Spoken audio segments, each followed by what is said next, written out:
ہم نے جو رسیاں ڈالی ہیں ہماری نظر میں رسیاں ہیں لیکن لوگوں کی نظروں میں سانپ ہے. لیکن موسیٰ علیہ السلام نے جو لکڑی ڈالی، وہ جادوگروں کو تو لکڑی دکھنا چاہیے کیونکہ وہ جادو جانتے ہیں، لیکن انہوں نے دیکھا موسیٰ علیہ السلام کی لکڑی لکڑی نہیں رہی، حقیقت میں سانپ بنا ہوا تھا. ایک دن ایسا ہوا کہ فرعون نے خواب دیکھا، آسمان سے ایک تارا ٹوٹ کر اس کی گود میں گرا یا اس کے محل پہ گرا اور پھر آگ لگ گئی اس کے محل میں. وہ گھبرا کر کے اٹھا، صبح نجومیوں کو کاہنوں کو بلایا کہ اس خواب کی کوئی تعبیر صحیح بتا دے. بہتوں نے الگ الگ تعبیریں بتائی. پھر جو بڑے ماہر نجومی تھے انہوں نے کہا کہ اس خواب کی تعبیر یہ ہے کہ بنی اسرائیل خاندان میں ایک بچہ پیدا ہوگا جو تیری سلطنت کو ہلاک کر دے گا، تیری سلطنت کے ہلاک کرنے کا باعث بنے گا. خواب کی تعبیر سننے کے بعد شاہی فرمان جاری کر دیا اس نے کہ بنی اسرائیل میں آج کے بعد جو بھی لڑکا پیدا ہوگا اسے مار دیا جائے گا، کیونکہ وہ بچہ کہیں سلطنت کی ہلاک کرنے والا پیدا نہ ہو جائے. تو یہ اعلان کے بعد بنی اسرائیل خاندان میں جو بھی لڑکا پیدا ہوتا اسے مار دیا جاتا. یذبح ابناءہم ویستحیی نساءہم، قرآن میں ہے، اللہ فرماتا ہے وہ لوگ، یہ فرعون بیٹوں کو ذبح کر دیتا تھا اور لڑکیوں کو زندہ چھوڑ دیتا تھا.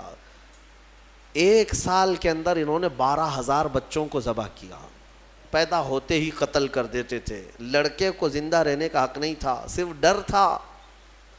یہ وہ زمانہ ہے جب موسیٰ علیہ الصلوۃ والتسلیم کے بھی ولادت نہیں ہوئی، ولادت سے پہلے اتنے بچے مارے گئے.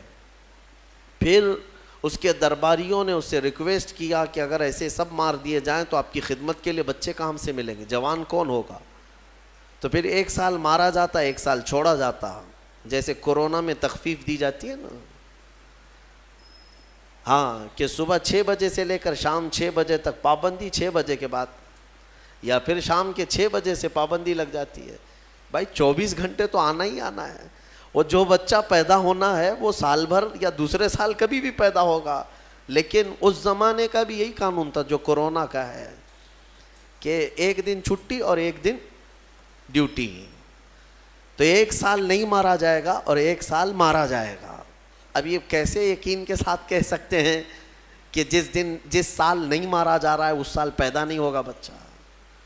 خیر، یہ دنیا کی لاجک ہے، ہمیں نہیں سمجھ میں آتی. یہ ان کی تھیوری ہے، ہمیں نہیں سمجھ میں آتی. سیٹرڈے سنڈے کو کیوں چھٹی ہوتی ہے کورونا کی، یا پھر رات کے بعد کیوں پابندی ہوتی ہے، ایک الگ مسئلہ ہے. تو 1 سال چھوڑا جاتا، 1 سال مارا جاتا. اتفاق ایسا کہ جس سال مارا جانے والا تھا اسی سال موسیٰ علیہ السلام کی پیدائش ہوئی. ان کی ماں حاملہ تھیں اور پیدا ہونے کا وقت جب قریب آیا تو اللہ تبارک و تعالیٰ جسے جہاں چاہے بچائے، ہاں، جس انداز میں چاہے وہ اللہ تعالیٰ حفاظت فرماتا ہے. تو موسیٰ علیہ السلام کی ماں کے دل میں اللہ نے بات القاء کی کہ تہخانے میں چلی جائیں. وہ تہخانے میں گئیں، بچے کی ولادت ہوئی، لڑکا پیدا ہوا. اب وہ گھبرا گئیں کہ یہ سال مارے جانے والا ہے، اور وہ بنی اسرائیل خاندان سے تھیں کہ میرا بچہ مارا جائے گا، قتل کر دیا جائے گا. تو اللہ تبارک و تعالیٰ نے ان کے دل میں یہ بات القاء کی کہ ایک صندوق لے لو لکڑی کا اور اس میں اس بچے کو ڈال کر دریا میں بہا دو. بھلا کوئی ماں کیسے بہائے گی؟ لیکن اللہ تعالیٰ فرماتا ہے وَرَبَطْنَا عَلَىٰ قَلْبِهَا، ہم نے ان کے دل کو مضبوط کر دیا تھا. جب اللہ تعالیٰ کسی کے دل کو مضبوط کرتا ہے تو بڑے بڑے کام کر جاتا ہے. ان کی ماں صندوق میں رکھ کر کے بچے کو ایک دریا کے کنارے ڈال دیتی ہیں، بہا دیتی ہیں، اور اپنی بڑی بیٹی کو کہتی ہیں کہ دیکھتے رہنا یہ صندوق کہاں جاتا ہے. موسیٰ علیہ السلام کی جو بڑی بہن تھیں وہ دیکھتی ہوئی جا رہی تھیں اس صندوق کے پیچھے. صندوق بہتے بہتے بہتے ایک باغیچے کے کنارے لگا. وہ باغیچہ فرعون کا ہی تھا، اور فرعون کی بیوی وہاں پر ٹہلنے کے لیے شام کے وقت آیا کرتی تھی. جب وہ اپنی کنیزوں کے ساتھ وہاں آئی تفریح کے لیے تو ایک صندوق کو اپنے باغیچے کے کنارے لگا ہوا دیکھا. اٹھانے کے لیے کہا، اٹھایا گیا تو نہایت ہی خوبصورت بچہ. اللہ تعالیٰ نبیوں کو خوبصورتی دیا ہی ہوتا ہے. فرعون کے گھر میں کوئی بچہ نہیں تھا، اولاد نہیں تھی. تو فرعون کی بیوی نے اٹھا لیا اور کہا کہ لاؤ یہ بڑا خوبصورت بچہ ہے، حسین بچہ ہے، اور اپنے محل لے آئی۔ فرعون سے کہا کہ آج سمندر میں، دریا میں بہتا ہوا ایک بچہ کنارے پر آ لگا، میں نے اس کو اٹھا لیا ہے۔ فرعون نے کہا کہیں یہ بچہ تو نہیں جو میری سلطنت کو ہلاک کرنے کا سبب بنے گا؟ بیوی نے کہا ایسا کیسے ہو سکتا ہے، وہ تو بنی اسرائیل خاندان میں پیدا ہوگا، یہ تو کسی دریا سے بہتا ہوا آیا ہے، پتہ نہیں کون سے ملک سے آیا، کہاں سے آیا۔ تو بہرحال اس کی بیوی نے یہ کہا کہ اس کو مت مارو، لا تقتلوه عسى ان ينفعنا او نتخذه ولدا، قریب ہے کہ ہم اس سے فائدہ اٹھائیں گے یا اس کو بیٹا بنا لیں گے۔ بیوی کی بات پر راضی ہو گیا، فرعون جو ہے بیگم کی بات پر آ گیا اور اس کے بعد رکھ لیا بچے کو۔ اسی لیے کہا جاتا ہے عورتوں کے مشورے بہت ہی قیمتی ہوتے ہیں۔ بہرحال عورت کے مشورے پر عمل کرتے ہوئے اس نے رکھ تو لیا بچے کو۔ اب پرورش کی جب بات آئی، بچے کو دودھ پلانا ہے، تو دایاؤں کو بلایا گیا۔ شاہی خاندان میں بچے کی پرورش ہو رہی ہے، بہت ساری عورتیں آئیں، دودھ پلانے کی کوشش کرتی رہیں، موسیٰ علیہ السلام کسی کا دودھ نہیں پکڑتے تھے۔ ان کی بہن وہیں کھڑی تھی، اس نے کہا کہ میں ایک دایا کو جانتی ہوں جس کا دودھ ہر بچہ پی لیتا ہے۔ اس سے کہا گیا کہ بلا لاؤ۔ وہ جا کر اپنی ماں کو بلا لائی، اپنی ماں کو لے آئیں، اور ان کی ماں آئیں، موسیٰ علیہ السلام کو اپنے سینے سے لگائی تو دودھ پینے لگ گئے۔ تو سب میں یہ بات مشہور ہو گئی کہ یہ یہاں کی مشہور دایا ہے، اور یہ خاندان کے اندر رہے گی، شاہی خاندان میں محل میں رہے گی، اور بچے کو پلانے کی اجرت بھی دی جائے گی، اجرت بھی دی جائے گی۔ فرعون کے گھر میں پرورش بھی اور انہی کی ماں سے دودھ بھی پلانا، پھر پلس اس کی اجرت بھی دلانا، یہ شان ہے رب ذوالجلال کی۔ وہ جہاں چاہے جیسے چاہے پرورش فرمائے، حق کی حفاظت کرنا یہ مولا کی شان ہے۔ حق کی حفاظت وہ ہر زمانے میں کرتا رہتا ہے۔ اسی لیے کہا گیا ہے کہ اللہ تبارک و تعالیٰ جس چراغ کی حفاظت فرمائے، بڑی بڑی آندھیاں اس کو نہیں بجھا سکتی، اور جس کو بجھانا چاہے سارے انتظامات کے بعد بھی منٹوں میں اسے گل کر دیتا ہے۔ خیر، موسیٰ علیہ السلام فرعون کے گھر میں پرورش پاتے رہے۔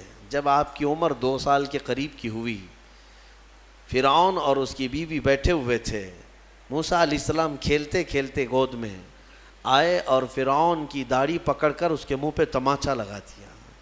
پہلی مرتبہ کسی نے بادشاہ کے منہ پر تماچا جڑا ہے تو بیٹا گھر کا، لیکن فرعون کو پہلی مرتبہ وہ زناٹے دار جو تھپڑ لگا، ہو سکتا ہے تارے نظر آ گئے ہوں، وہ گھبرا گیا، کہا کہ یہ بچہ ایسا کیسے مجھے مار سکتا ہے، ہاتھ کیسے اٹھا سکتا ہے۔ دسترخوان سے اٹھ گیا اور کہا اپنی بیوی سے، بیگم مجھے لگتا ہے یہی وہ بچہ ہوگا، یہی بچہ ہوگا جو سلطنت کے ہمارے خلاف جائے گا۔ پھر بیگم نے کہا ایسا کیسے ہو سکتا ہے، بچہ ہے، چھوٹا ہے، اور لاڑ پیار میں بچے ماں باپ کے ساتھ اس طرح کی حرکتیں کرتے ہیں۔ فرعون نے کہا نہیں، مجھے چیک کرنا ہے، یہ بچہ جاندار ہے، جانکار ہے، یہ جانتا ہے۔ تو پھر موسیٰ علیہ السلام کا وہاں پر امتحان لیا گیا۔ فرعون کی بیوی بچانے پر لگی ہوئی تھی۔ فرعون نے کہا کہ ٹھیک ہے، دیکھتے ہیں یہ کہ بچے کو سمجھ ہے یا نہیں ہے۔ امتحان کے لیے بیگم نے کہا ایک کام کرو، ایک برتن میں آگ کے انگارے دہکتے ہوئے کوئلے وہ بھی لائے جائیں، اور ایک برتن میں سفید پھول لائے جائیں۔ اگر بچہ عقل مند ہوگا تو پھولوں کو پکڑے گا، نہیں تو پھر یہ لال چیز کی طرف بچوں کا ہاتھ زیادہ جاتا ہے، آگ دیکھے گا۔ کہا ٹھیک ہے، یہ آزمائش کی جائے گی۔ ایک برتن میں آگ کے لال سرخ انگارے کوئلے لائے گئے، اور ایک برتن میں پھول لائے گئے، دونوں رکھے گئے۔ موسیٰ علیہ السلام کیا، ہر نبی ماں کے پیٹ سے ہی ہر چیز کو جانتے ہیں، اللہ تعالیٰ انہیں علم بھی نوازا ہے۔ موسیٰ علیہ السلام کو بلایا گیا، 2 سال کی عمر ہے کہ بچے ان دونوں میں سے کوئی چیز اٹھا لو۔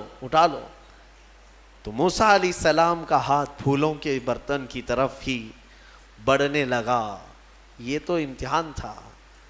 جبرائیل علیہ السلام اسی وقت نازل ہوئے اور آپ کا ہاتھ پکڑ کر کے آگ میں ڈالا، آگ میں سے ایک کوئلہ موسیٰ علیہ السلام اٹھائے اور اپنے منہ میں رکھ لیے، جس کی وجہ سے آپ کی زبان جل گئی، ہاتھ میں بھی آگ لگی. پھر فوراً ہٹایا گیا. فرعون کو وہ سیٹسفائیڈ ہو گیا کہ نہیں، یہ جانتا نہیں ہے، جانتا ہوتا تو آگ نہیں اٹھاتا. بہرحال موسیٰ علیہ السلام کو اس آگ کے کوئلے کے زبان پہ رکھنے کی وجہ سے زندگی بھر اس کا اثر رہا، زبان میں زندگی بھر اثر رہا. پھر جوانی آئی موسیٰ علیہ السلام کی، اسی گھر میں پرورش پاتے ہوئے. پھر آپ وہاں سے نکلے اور آپ کی ماں نے آپ کو ساری چیزیں بتا دیں کہ ہم بنی اسرائیل سے ہیں، نبیوں کا خاندان ہے، اللہ تبارک و تعالیٰ کی عبادت پر ہم ہیں، اور فرعون ظالم ہے اور وہ اپنی پرستش کرواتا ہے، اپنی عبادت کرواتا ہے، لہذا ہم فرعون کے خاندان سے نہیں ہیں. تو موسیٰ علیہ السلام جوان ہونے کے بعد ان تمام سچویشن کو سمجھ چکے تھے، سارے حالات کو. ایک بار ایسا ہوا کہ موسیٰ علیہ السلام اپنی بستی سے باہر کی طرف جا رہے تھے، دو لوگوں کو لڑتے ہوئے دیکھا. ایک بنی اسرائیل کا تھا، ان کے خاندان کا تھا، ایک فرعون کے خاندان کا تھا. یعنی فرعون کا جو خاندان تھا، عمالقہ ان کو کہتے ہیں، اور ان کو قبطی کہا جاتا ہے آج بھی مصر میں. تو قبط خاندان سے ہوا کرتے تھے. تو ان کا ایک آدمی اور ان کے خاندان کا ایک آدمی لڑ رہے تھے. تو ان کے خاندان کا جو آدمی تھا وہ پکارا موسیٰ علیہ السلام، ہائے ہائے میں مرا جا رہا ہوں، مجھے بچا لو موسیٰ، مجھے بچا لو. موسیٰ علیہ السلام آئے، دیکھا دونوں جھگڑ رہے ہیں. ایک تو اپنے خاندان کا تھا بنی اسرائیل، ویسے بھی بنی اسرائیل پر اس وقت بڑا ظلم کیا تھا فرعون نے. تو موسیٰ علیہ السلام نے موقع پاتے ہی، یعنی وہ فرعونی تھا، ایک گھونسا لگایا اس کو، ایک گھونسا اس کو لگایا، وہ زمین پہ گرا اور مر ہی گیا، ختم ہی ہو گیا. نبی کا پنجہ لگایا نا، نبی کے ہاتھ سے ایک مار کھایا اور مر گیا. فَوَكَزَهُ مُوسَىٰ فَقَضَىٰ عَلَيْهِ، قرآن میں ہے کہ ایک گھونسا لگایا اور اس کا کام تمام کر دیا موسیٰ علیہ السلام. پھر حضرت موسیٰ علیہ السلام کو افسوس ہوا کہ یہ مجھ سے کیا ہو گیا، یعنی میں نے تو ان دونوں کے جھگڑوں کو چھڑانے کے لیے کوشش کیا، لیکن میرے ہاتھ سے یہ مر گیا. اللہ کی بارگاہ میں آپ نے استغفار کرنا شروع کیا، اے اللہ تو مجھے معاف فرما دے. فغفر لہ، اللہ تعالیٰ نے معاف بھی فرمایا، آیتیں نازل ہوئی. پھر چند دن کے بعد ایسا ہوا، پھر ان کے خاندان والا بنی اسرائیلی ایک بار پھر کسی سے لڑ رہا تھا، دوسرا ہی دن تھا. موسیٰ علیہ السلام کو پھر آج اس نے پکارا. تب موسیٰ علیہ السلام نے کہا غلطی تو تیری ہی ہے، کل بھی تو ہی لڑ رہا تھا، آج بھی تو ہی لڑ رہا ہے، یعنی روز تو نے پیشہ بنا لیا لڑنے کا. تو موسیٰ علیہ السلام اپنا پنجہ لے کر اسی کی طرف آنے لگ گئے ہیں، یہ جو اسرائیلی تھا. تو وہ ڈر گیا، اس کو پتا تھا کہ کل کیا ہوا ہے، ایک گھونسا کھانے کے بعد ہوتا کیا ہے. تو چیخنے لگا، اتريد ان تقتلني كما قتلت نفسا بالامس، موسیٰ کیا تو مجھے بھی ویسی قتل کرنا چاہتا ہے جیسے کل تو نے قتل کیا تھا. یہ کہتے ہوئے وہ جھگڑا چھوڑ کر بھاگ گیا. اب بھاگ کر جا کر فرعون کے خاندان والوں کو، بلکہ فرعون کو سب بتا دیا کہ موسیٰ بنی اسرائیل سے ہیں، اور ایک فرعونی کو، ایک تمہارے خاندان والے کو کل موسیٰ نے قتل کیا ہے. تو معاملہ بڑا بگڑ گیا. فرعون کے دربار میں یہ سب اس نے چغلی کیا. بتاؤ وہ کون تھا؟ بنی اسرائیل خاندان سے، موسیٰ علیہ السلام کے خاندان کا تھا، اور فرعون کے ہاں چغلی کیا ہے انہی کی. ہاں، اسی لیے کسی نے کہا نا ہماری کشتی وہیں ڈوبی جہاں پانی کم تھا. اکثر یہ دیکھا گیا ہے کہ درخت کو جس چیز سے کاٹا جاتا ہے ہوتی لوہے کی کلہاڑی ہے، لیکن اس کو پکڑنے والی جو مٹھی ہوتی ہے وہ بھی لکڑی کی ہوتی ہے، لکڑی کی ہوتی ہے. اور لکڑی سے بڑے بڑے درختوں کو کاٹ دیا جاتا ہے. اور اسی لیے کسی دانشور نے یہ بھی کہا ہے ماچس کی تلیاں بھی بہت چھوٹی چھوٹی لکڑیوں سے ہی بنتی ہیں، لیکن وہ بڑے بڑے درختوں کو جلا سکتی ہیں. آپ اندازہ یہ کریں کہ اکثر اس دنیا میں دھوکہ یا اپنے لوگوں کے ذریعے سے پہنچتا ہے، اور یہ بڑا دھوکہ ہوتا ہے. یہ بڑا دھوکہ ہوتا ہے. ایمان والوں کو بھی آج تک جس چیز کا سب سے بڑا نقصان اٹھانا پڑا ہے وہ جماعت کے اندر موجود منافقین سے، غداروں سے، منافقین سے، ہر زمانے میں. اس لیے کہ یہ چوہے پتہ نہیں چلتے، گھر کے اندر ہوتے ہیں، ساتھ اٹھتے بیٹھتے ہیں، ساری چیزوں کی خبر دیتے ہیں. میرے عزیزوں، ان تمام چیزوں کے سلسلے میں بہت مرتبہ کہہ چکا ہوں، آج بھی میں یہ عرض کرتا ہوں مولا کی بارگاہ میں کہ اے مولا، سب سے پہلے تو ہماری جماعت میں موجود ان غداروں اور منافقین کو بے نقاب کر انہیں ہلاک و برباد فرما، جن کے ذریعے سے اسلام اور مسلمانوں کو بڑا نقصان ہے، بڑا نقصان ہے. ہمارے حضرت فرمایا کرتے تھے کہ اللہ تبارک و تعالیٰ کافروں پر کبھی بھی مسلمانوں کو غلبہ نہیں دیتا، کبھی نہیں دیتا، مگر یہ کہ کسی مسلمان کے ذریعے سے ہی وہ کافروں پر، مومنین پر غلبہ حاصل کر لیتے ہیں. ہاں، یہ چیزیں دیکھنے کو ملتی ہیں کہ تمہارے گھروں کے پتے وہی لوگ بتاتے ہیں جو آس پڑوس میں ہوا کرتے ہیں. آؤ دوسروں کو بلا کر کے لا کر کے دکھاتے ہیں کہ یہ ان کا گھر ہے، یہ فلاں کا گھر ہے، یہاں سے اٹھائیے، آپ یہاں سے لے جائیے. مومنین کی خبر گیری کرنے والے جو منافق صفت ہوتے ہیں ان کے لیے بڑا دردناک عذاب ہے. ان المنافقین فی الدرک الاسفل من النار، بے شک منافق جہنم کے سب سے نچلے حصے میں رہیں گے. موسیٰ علیہ السلام کی چغلی کیا انہی کے خاندان کا آدمی فرعون کے ہاں جا کر بتایا. فرعون پوری تیاری کر کے کہا کہ موسیٰ کو پکڑو، اور میں پہلے سے کہتا آ رہا تھا کہ وہی بچہ ہے اور میرا گمان صحیح نکلا. اس بنیاد پر اس نے اپنی بیوی کو سزا دینا شروع کیا، حضرت آسیہ. اس بنیاد پر وہ عذاب اس قدر دیا کہ ان کے ہاتھوں پر میخ مار کر انہیں سلاتا تھا، ان کو بالوں سمیت چھت سے لٹکا دیا جاتا تھا. بہت شدت کی تکلیف دی حضرت آسیہ کو، کیونکہ وہ موسیٰ علیہ السلام پر ایمان لاتی، وہ موسیٰ کے خدا پر ایمان رکھتی تھیں. تو فرعون نے اپنے جاں بازوں کو، اپنے لڑاکوں کو بھیجا کہ موسیٰ کو پکڑو. وہ سب نکلے تو ایک ان کی اچھائی چاہنے والا، ان کا خیر خواہ شہر سے دوڑتا ہوا آیا.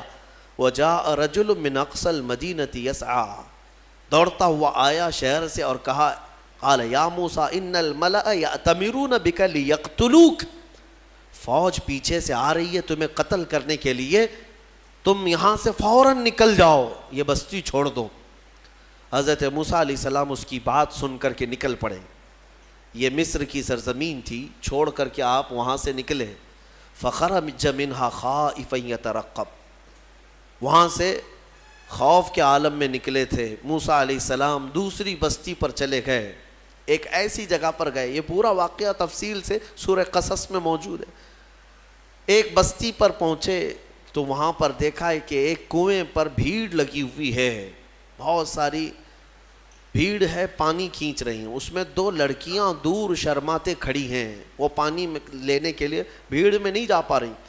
تو موسیٰ علیہ السلام بھیڑ کو چیرتے ہوئے آئے اور ان دو لڑکیوں کے لیے پانی آپ نے ڈول سے نکلوایا. آپ مضبوط تھے، قوی تھے، طاقتور تھے. پانی آپ نے نکالا اور پانی نکال کر ان دونوں لڑکیوں کو دیا. تو وہ جوان لڑکیاں تھیں، انہوں نے کہا کہ چلو، ہمارے باپ اس شہر کے بڑے نیک اور پرہیزگار آدمی ہیں، ہم تمہیں لے کر کے چلتی ہیں اور اپنے باپ سے تمہیں اجرت دلائیں گے. تم دیکھنے میں بڑے اچھے لگتے ہو، اجنبی ہو، مسافر ہو، اجرت دلائیں گے جو پانی تم نے ہمیں ڈول سے کھینچ کر دیا ہے. موسیٰ علیہ السلام ان کی بات پر چل پڑے. کہاں وہ دونوں لڑکیاں اپنے گھر لے آئیں.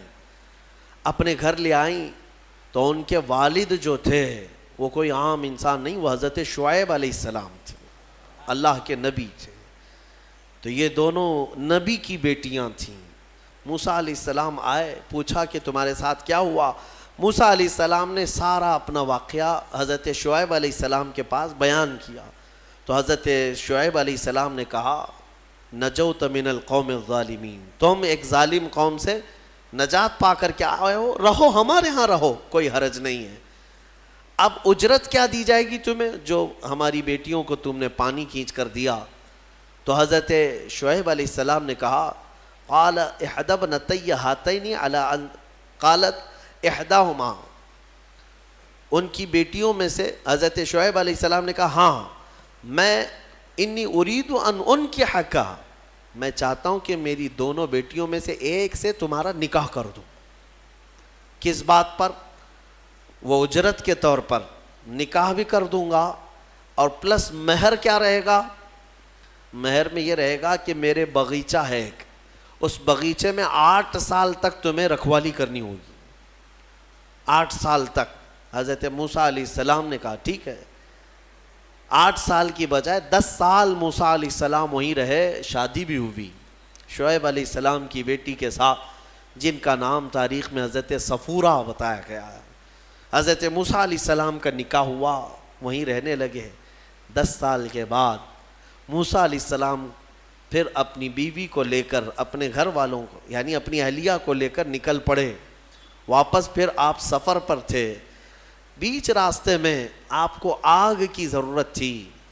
کھانا پکانے کے لیے اس زمانے میں ماچس نہیں، لائٹر نہیں، بلکہ ایک درخت کی ٹہنیاں ہوتی تھی، اس کو پتھر سے رگڑتے تھے تو آگ پیدا ہوتی تھی. وہ آگ کی ٹہنیاں، درخت ہی ایک آگ لگنے والا ہوا کرتا تھا. تو موسیٰ علیہ السلام وہ آگ لینے کے لیے پہاڑی پر چڑھے، اور جب وہاں پہنچے تو اللہ نے آپ کو نبوت کی تاج سے سرفراز فرمایا. جبرائیل علیہ السلام آئے اور آپ کو نبوت کے اعجاز سے سرفراز کیا گیا اور اعلان کیا گیا کہ اے موسیٰ آپ اللہ کے جلیل القدر نبی ہیں اور رسول ہیں. اب آپ جائیں اپنی اہلیہ کو لے کر واپس فرعون کے پاس جائیے. پھر آنا ہے آپ کو فرعون کی اس بھری سلطنت میں. موسیٰ علیہ السلام پہلے اپنے گھر آئے، اور اس کے بعد حضرت موسیٰ علیہ السلام جب آئے اپنی بیوی کو لے کر، تو اللہ تعالیٰ نے فرمایا اب جاؤ فرعون کے پاس، اس کو ہدایت کی تلقین کرو، تبلیغ کرو، اس سے کہو کہ اللہ وحدہ لا شریک کی عبادت کرے. لیکن جانے سے پہلے موسیٰ علیہ السلام کو اللہ نے ایک اور ٹریننگ سے گزارا. آپ کے ہاتھ میں ایک لکڑی ہوا کرتی تھی، چھڑی، جو آپ کا عصا تھا. اللہ نے فرمایا اے موسیٰ اس لکڑی کو زمین پر چھوڑو. آپ نے زمین پر چھوڑ دیا. قال القها یا موسیٰ فالقاها فاذا هي حیۃ تسعى. قرآن کہتا ہے جیسے ہی موسیٰ علیہ السلام نے زمین پر اس لکڑی کو ڈالا، وہ ایک خوفناک اژدہا سانپ بن گیا. اژدہا اتنا خطرناک کہ لوگ دیکھیں تو ہیبت طاری ہو جائے. موسیٰ علیہ السلام پیچھے ہٹ گئے. اللہ فرماتا ہے خذھا ولا تخف، پکڑ لو اس کو، ڈرو مت. موسیٰ علیہ السلام دوبارہ اس سانپ کو پکڑتے ہیں تو پھر سے وہ لکڑی بن گیا. یہ معجزہ تھا موسیٰ علیہ السلام کا کہ لکڑی کو زمین پر ڈالو تو سانپ رینگنے والا، اور ہاتھ میں لے لو تو پھر لکڑی. دوسرا معجزہ تھا آپ کا کہ حضرت موسیٰ علیہ السلام سے کہا گیا وَضْمُمْ يَدَكَ إِلَى جَنَاحِكَ تَخْرُجْ بَيْضَاءَ مِنْ غَيْرِ سُوءٍ. آپ اپنے ہاتھ کو، مٹھی کو اپنے جیب میں ڈالو. ادخل یدک فی جیبک. آپ اپنے جیب میں اپنی مٹھی کو ڈالو، ہاتھ کو، اور جب ہاتھ جیب میں ڈال کر باہر نکالتے تو پورے ہاتھ میں سورج سے زیادہ روشنی چمکتی تھی. ہاتھ یوں کریں تو بہت تیز روشنی کہ رات کے وقت اگر آپ ہاتھ نکالیں تو پورا اجالا ہو جائے. یہ دوسرا معجزہ تھا حضرت موسیٰ علیہ السلام. یہ 2 معجزے دے کر اللہ نے بھیجا فرعون کے پاس، جاؤ اور اس کو ایمان کی دعوت دو. اور حضرت موسیٰ علیہ السلام گئے فرعون کے مقابل میں. فرعون سے کہا میں واپس آ چکا ہوں اور میں اللہ کا نبی ہوں، اللہ کا رسول ہوں.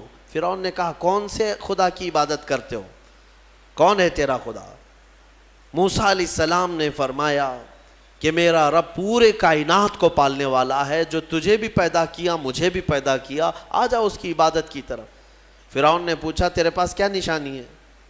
حضرت موسیٰ علیہ السلام نے اپنی نشانیاں بتائی. اس کے بعد فرعون نے کہا یہ تو جادو ہے، موسیٰ تو 10 سال جادو سیکھ کر کے آیا. تو موسیٰ علیہ السلام نے فرمایا اگر یہ جادو ہے تو تیرے سلطنت میں جتنے جادوگر ہیں سب کو بلا لے، مقابلہ کیا جائے. تو فرعون کو جو یہ چیلنج ہوا تو فرعون نے سارے بڑے بڑے جادوگروں کو بلایا اور ایک میدان میں یہ مقابلہ ہونا تھا. حق اور باطل کا مقابلہ زمانے اول سے چلا رہا ہے. اقبال نے کہا ہے ستیزہ کار رہا ہے ازل سے تا امروز، شرار بو لہبی سے چراغ مصطفی. ہمیشہ ایک میدان میں جب یہ مقابلہ ہونا طے پایا، بڑے بڑے جادوگر آئے. موسیٰ علیہ السلام نے کہا کہ تمہارا جو جادو ہے وہ بتاؤ. سب کے پاس چھوٹی چھوٹی رسیاں تھیں. وہ رسیاں انہوں نے زمین پر پھینکی تو سب رسیاں سانپ بن گئیں. سیم وہی چیز وہ بھی دکھانے لائے تھے. سب رسیاں سانپ بن گئی. شور مچ گیا. فرعون کے درباری کہنے لگے اتنے سانپ آ گئے.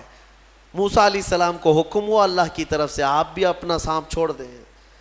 آپ نے اپنا عصا زمین پر ڈالا. وہ اژدہا ایک منہ کھولا اور سارے سانپوں کو نگل گیا، اور دوسرا منہ کھولتا تو جادوگروں کو نگلتا. اس سے پہلے ہی سارے جادوگروں نے پکارا ہم ایمان لائے موسیٰ کے رب پر. موسیٰ علیہ السلام پر بھی ایمان لائے اور اس کے رب پر بھی ایمان لائے. سارے جادوگروں کی جو ٹیم تھی پورے موسیٰ علیہ السلام کے ہاں آ گئی. اب یہاں وجہ بتاتا ہوں. جادو کرنے والے اور مقابلہ کرتے، دوسرا جادو دکھاتے. جادوگر سے مقابلہ کر سکتا ہے لیکن نبی سے کیسے کر سکتا ہے؟ وجہ یہ ہے یہ جو جادو دکھتا ہے نا یہ حقیقت نہیں ہوتی. اس کو شعبدہ بازی کہتے ہیں. یعنی نظر بندی، صرف نظروں کا دھوکہ، اس کو جادو کہا جاتا ہے. اور جادوگر جانتا ہے کہ میں نے لوگوں کی نظروں کو دھوکہ دیا، لیکن اس کو پتا ہوتا ہے حقیقت کیا ہے. جادوگر نے رسی ڈالا، اس کی نظر میں رسی ہی ہے، دنیا کی نظر میں سانپ ہے. آپ نے بھی دیکھے ہوں گے بہت سارے شعبدہ بازی کرنے والوں کو، گلاس میں پانی لیا یوں اچھال دیا پھول نکل پڑے. ہاں، اور بہت سارے ارے جیب میں سے انڈا نکالا کبوتر بنا دیا. 1 2 3 4 کبوتر اڑانے لگے. یہ تو ڈکوسلا ہے، آستینوں میں چھپے ہوئے کبوتر ہوتے ہیں. لیکن باضابطہ جو شعبدہ بازی ہوتی ہے یعنی نظر بندی، وہ اس طرح سے کی جاتی ہے. یوں ہاتھ اٹھائے اور میں یوں تمہارے سامنے سکے پھینک دیا، سونے کے سکے پھینکتے جا رہا ہوں، لیکن تم میں سے سارے لوگوں کو سکے نظر آ رہے ہیں. محفل ختم ہونے کے بعد ایک بھی سکہ ملتا کسی کو نہیں، اور نہ ہی جادوگر کو ملتا ہے. یہ شعبدہ بازی، نظروں کا دھوکہ. اور وہاں جو مقابلے میں آئے تھے موسیٰ علیہ السلام کے، وہ تو دیکھ رہے تھے کہ ہم نے جو رسیاں ڈالی ہیں ہماری نظر میں رسیاں ہیں لیکن لوگوں کی نظروں میں سانپ ہے.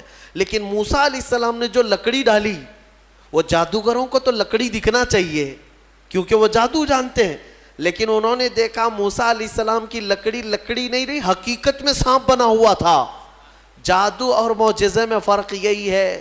جادو نظروں کا دھوکہ اور معجزہ حقیقت کی تبدیلی کو کہتے ہیں. حقیقت کی تبدیلی. حضرت موسیٰ علیہ السلام کا یہ معجزہ دیکھتے ہی وہ سارے جادوگر ایمان لے آئے. یہ موسیٰ علیہ السلام کی وہاں سے تبلیغ کا دور شروع ہوا. پھر زمانہ چلتا رہا، فرعون سے ان کے مقابلے ہوتے رہے.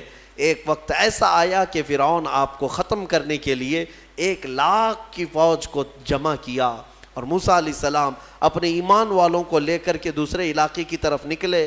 سامنے سمندر اور پیچھے فرعون کا لشکر. آپ نے دعا کی کہ اے مولا اس فرعون کے دبدبے سے میری قوم کو بچا لے. اللہ تعالیٰ نے حکم فرمایا سمندر میں عصا مارو. آپ نے عصا مارا تو 12 راستے نکل پڑے. موسیٰ علیہ السلام ان راستوں میں سے نکل کر کے دوسرے کنارے پہنچ گئے. فرعون نے سوچا کہ یہ راستے ہمارے لیے بھی ہیں. سارا اس کا لشکر اور فرعون سب انہی راستوں میں آئے. بیچ راستے میں جیسے ہی پہنچے اللہ نے سمندر کو حکم دیا کہ واپس جیسا تھا ویسے ہو جا. سمندر مل گیا اور ساری فوج آن کے آن میں غرق ہو گئی، ختم ہو گئی. یہ فرعون کو ہمیشہ کے لیے پانی میں اللہ تعالیٰ نے غرقاب کر دیا، ڈبو دیا. یہ موسیٰ علیہ السلام کی جو فتح مبین تھی وہ 10 محرم الحرام عاشورہ کا دن تھا. ایمان والوں کی جو فتح مبین تھی. ایک بات یاد رکھیں، اللہ رب العزت جب مدد فرماتا ہے تو کن کن وادیوں سے نکالتا ہے اور کیسی کیسی طاقتوں سے بچا لاتا ہے۔ آج بھی میں آپ سب سے یہی کہوں گا کہ اگر کوئی آج یہ سمجھتا ہے کہ میں فرعون ہوں تو انتظار کر کہ اللہ موسیٰ بھی بھیجے گا۔ ہاں، مدد اللہ تبارک و تعالی اہل حق کی نازل فرمائے گا۔ شروع میں ہو سکتا ہے اہل حق کمزور نظر آئیں، چھوٹے نظر آئیں، اور ان کی بستیاں کمزور، ان کے اسباب کمزور، لیکن مولا کریم کی طاقت اور اس کی مدد کمزور نہیں ہو سکتی۔ آج جو حکومتیں ہیں یہ تو میرے عزیزو فرعون کے سامنے لونگ الائچی کے برابر بھی نہیں ہیں۔ اس کے پاس جو تھی طاقتیں، اس طاقت کے سامنے ان کی جو طاقتیں ہیں وہ لونگ الائچی کے برابر بھی نہیں ہے۔ اس کے پاس جو ذخیرے تھے، جو اسباب تھے، پوری دنیا پر حکومت کر چکا تھا، پوری دنیا پر۔ فرعون ایک ایسا شخص ہے جس نے پوری دنیا پر تنہا حکومت کیا ہے۔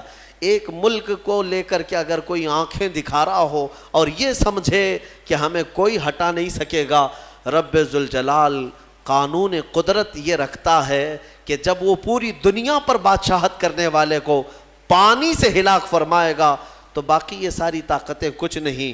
انتظار کرو، رب ذوالجلال کی پکڑ آنے والی ہے۔ ان بطش ربک لشدید، بے شک تمہارے رب کی پکڑ بہت سخت ہے۔ اللہ تبارک و تعالی ہم سب کو ظالموں کے چنگل سے نجات عطا فرمائے، ایمان والوں کو مولا تعالیٰ قوت حیدری عطا فرمائے، غیب سے مولا نصرت و کامیابی ہمارے لیے نازل فرمائے۔ آج کی جو تلاوت ہوئی سورہ روم، سورہ لقمان، سورہ احزاب یا سجدہ، انشاءاللہ العزیز کل کی تفسیر میں ان کو ملا کر کے عرض کرنے کی کوشش کروں گا۔ وآخر دعوانا ان الحمدللہ رب العالمین۔